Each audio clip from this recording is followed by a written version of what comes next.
Bien-aimés chers frères et sœurs, ce docteur de la loi qui pose une nouvelle question à Jésus va l'entraîner dans des domaines du comportement de la vie quotidienne. Le dimanche dernier, nous avons entendu une question qui était du domaine du politico-religieux. Rappelez-vous que l'évangile du dimanche dernier, c'était de dire de qui on doit obéir du point de vue de la loi.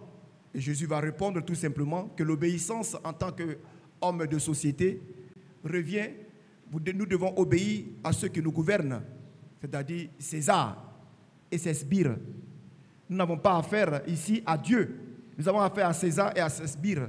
Donc nous devons respecter la loi que nous donnent nos sociétés et nos politiciens. Ici, il s'agit plutôt d'une autre question que l'on pose à Jésus. C'est une question qui reflète un peu la tendance pharisaïque, c'est-à-dire une question où l'on veut savoir réellement qui est Jésus. Qui est-il? Parce que c'est trop facile. On l'observe manger avec les publicains, parler avec les prostituées, toucher les lépreux, parler avec les marginalisés, être auprès de ceux qui sont rejetés. Alors on veut savoir réellement qui est-il. Est-ce que Jésus est un homme religieux? Alors la question est la suivante.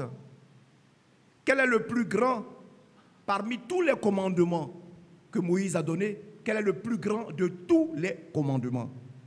Je pense que si l'on nous pose cette question, la réponse est assez simple, même pour nous-mêmes. Allez demander à quelqu'un qui ne va pas à l'église, quelqu'un qui ne pratique aucune religion, qui est dans son coin, dans un endroit un peu même plus éloigné même de la vie active, vous lui demandez quel est le plus grand de tous les commandements, il voudra que c'est de respecter le Dieu invisible qui ne voit pas, le Dieu qui ne voit pas. Cette question n'a pas son pesant. Cette question ne représente rien du tout pour l'homme. Et pour nous les hommes d'aujourd'hui, cette question n'a aucune importance, elle n'est d'aucune importance. Ne nous demandez pas quel est le plus grand de tous les commandements, parce que nous avons appris à aimer Dieu et Dieu seul. Et aimer Dieu et Dieu seul. Même les païens aiment Dieu. Même ceux qui ne sont pas chrétiens catholiques parlent de Dieu. Bien-aimés chers frères et sœurs, dans la première lecture que nous avons écoutée tout à l'heure, tirée du livre de l'Exode, Moïse, ici, rend la loi pratique. Il essaie d'actualiser la loi. Il rappelle. Il le dit à ses contemporains. Quand vous ne serez plus des immigrés, lorsque vous aurez votre terre à vous, apprenez à accueillir les étrangers. Et ça, c'est la loi pratique, c'est ce qu'on appelle les lois pratiques.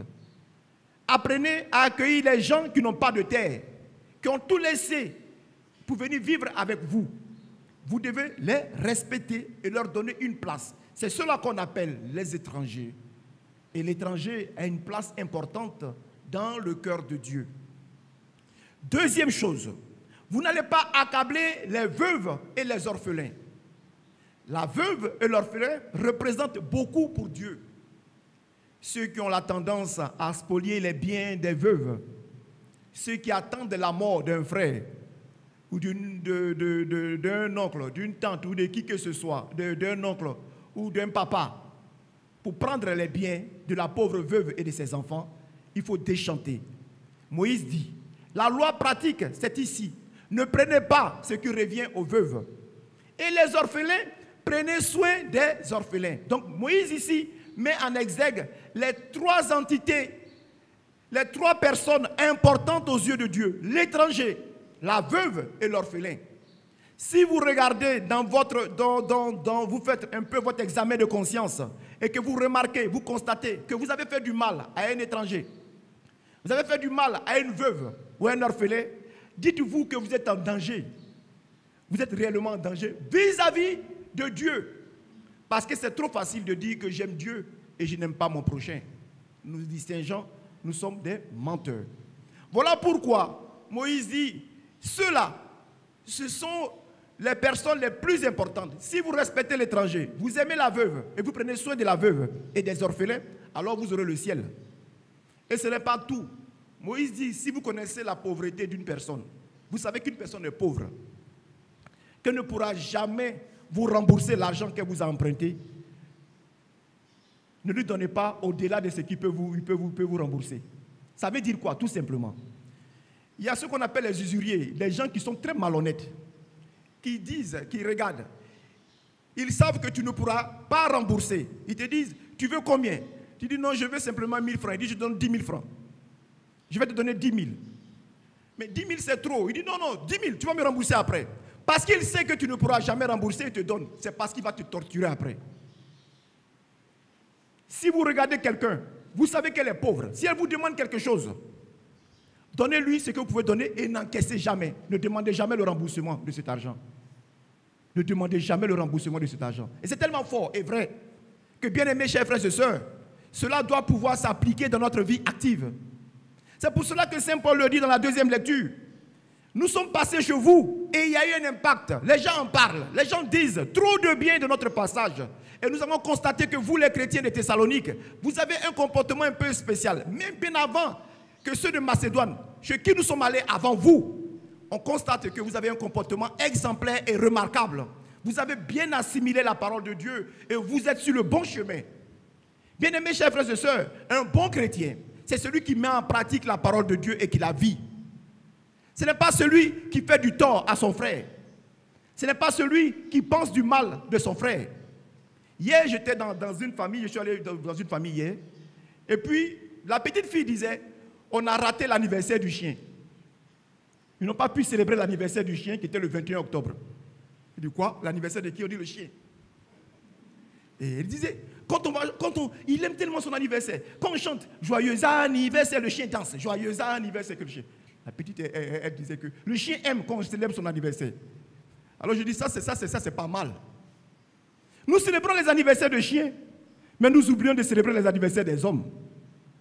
Voilà qu'un enfant a pris ses prix d'affection pour son chien, qu'elle a même donné un nom. Le chien s'appelle Perle. C'est-à-dire une perle. Perlera, une perle, la perle. Son chien s'appelle Perle. Et je me suis dit, elle a dit non, on a raté, mais on va célébrer ça la prochaine fois. Ils ont donné une autre date. Ils ont prévu une autre date pour l'anniversaire du chien. Le monde est en train de prendre en considération tout ce qui vit pour dire qu'elle répond à l'attente du pape François qui a demandé de respecter l'environnement, de respecter la nature et de respecter tout ce qui vit. Bien-aimés, nous sommes appelés aujourd'hui à nous aimer. À aimer nos chiens, mais à aimer aussi nos frères et sœurs. À aimer nos frères et sœurs et à aimer nos chiens. Et c'est ce que Jésus est en train de dire. Souvent, nous aimons être aimés, mais nous ne faisons pas attention aux autres. Tout pour moi et rien pour les autres. Nous voulons qu'on nous donne de l'affection, mais nous ne donnons pas aussi de l'affection aux autres. C'est pour cela que dans le commandement, le deuxième commandement, Jésus dit, aime ton prochain comme toi-même. Et certains diront, je me préfère. Il y a d'autres qui disent, je me préfère. Oui, c'est bon de se préférer, mais préfère aussi les autres. Fais aussi attention aux autres. Et cette nouvelle expression qu'on entend par-ci, par-là, aimons-nous vivants. Maintenant que ton frère a envie, il faut l'aimer. Il ne faut pas faire semblant à sa mort de venir verser des larmes de crocodile pour dire que tu l'aimais. Et faire de beaux discours, des discours mensongers. Où on raconte des choses sur le mort et que ce n'est même pas vrai. Vous mentez. On a tous vécu ensemble. On était tous ensemble. Tout ce que tu dis est faux. Ce n'est pas vrai. Nous avons été tous témoins de la vie de Jean-Paul II. Jean-Paul II est venu au Sénégal. Jean-Paul II est parti 3 fois en Côte d'Ivoire. Il est parti partout, un peu partout dans le monde entier. C'est le seul pape qui est sorti, qui a parcouru presque les 6 continents. Là où Dieu l'appelait, il partait. Le pape voyageur. Donc le monde entier peut témoigner. Est-ce que Jean-Paul II était une bonne personne?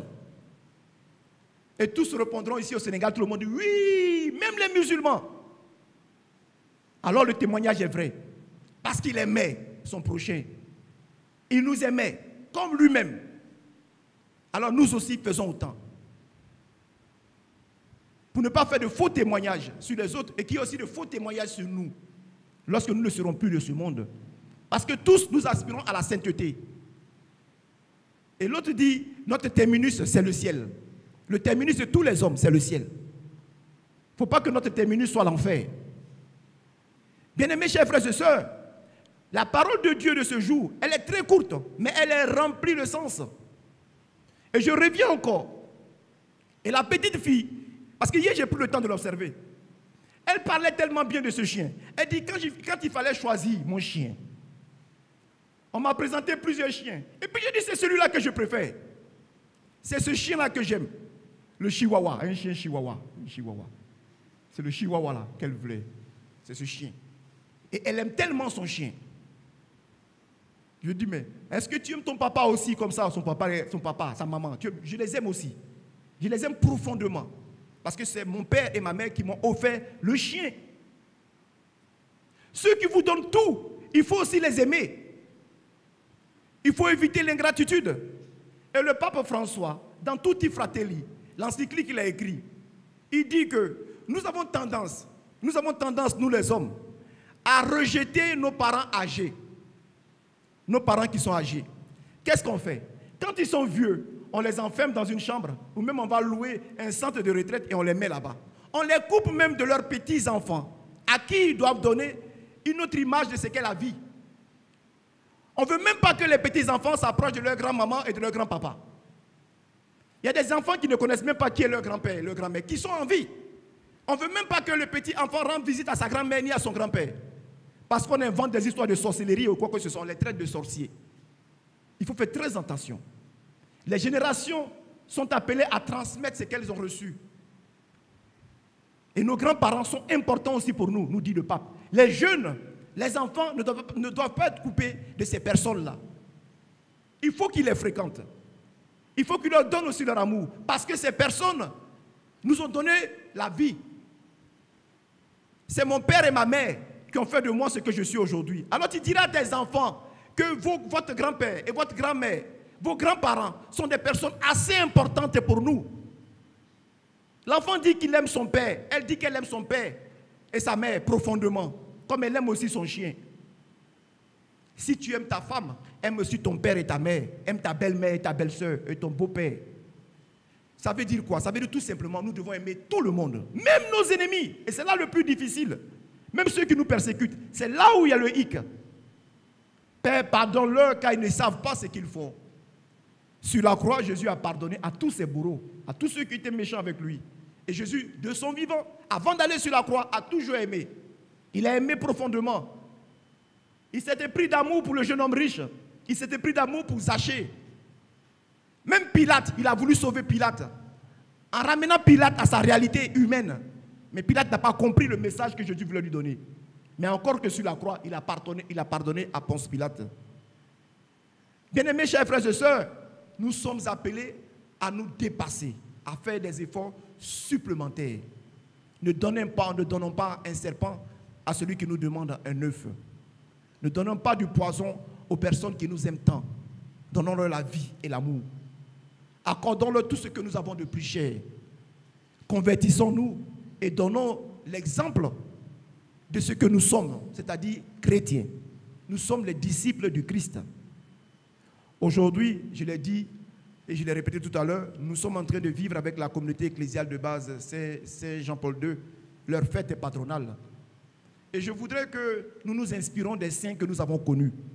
Parce que souvent, nous parlons de Sainte Philomène, nous parlons de Saint Cyprien, de Saint Corneille, des saints même que nous n'avons jamais vus et que nous ne connaissons pas. Nous avons eu la grâce de connaître Jean-Paul II, le Saint-Pape. Inspirons-nous de son histoire, de sa vie. Il y a un fait qui a beaucoup marqué les musulmans. Quand Jean-Paul II descendait de l'avion, le premier geste qu'il accomplissait, il s'accroupissait, il s'agenouillait et baisait le sol. Il faisait un baiser au sol. Il embrassait le sol du pays qu'il accueillait. Et ça frappait les musulmans. C'est-à-dire il avait le réflexe des musulmans. Pour dire tout simplement, mon amour, en tant que pape, je le donne à tous les peuples. À tous les peuples. Tous les peuples. Là où je vais, là où Dieu m'envoie, je reflète l'amour de Dieu. Je suis prêt à tout. Et Jean-Paul II a dit, ouvrez les frontières, accueillez vos frères et sœurs. Aimez aimer. Le monde dans lequel nous vivons, vous voyez, le monde dans lequel nous vivons, il n'appartient à personne. Il appartient à Dieu. C'est pour cela que Jean-Paul II accomplissait ce acte. Pour rappeler tout simplement, le monde dans lequel nous vivons appartient à Dieu. La terre appartient à Dieu. Et cette terre doit être habitée par tous les peuples du monde entier. Ne fermons pas les frontières. Bien-aimés de Christ, chers frères et sœurs, au cours de cette Eucharistie, nous allons demander au Seigneur de transformer nos cœurs, de nous donner un cœur d'amour, un cœur rempli de bonté, afin de pouvoir nous aussi aimer nos frères et sœurs comme lui, Dieu nous a aimés et comme nous nous aimons nous aussi. Amen.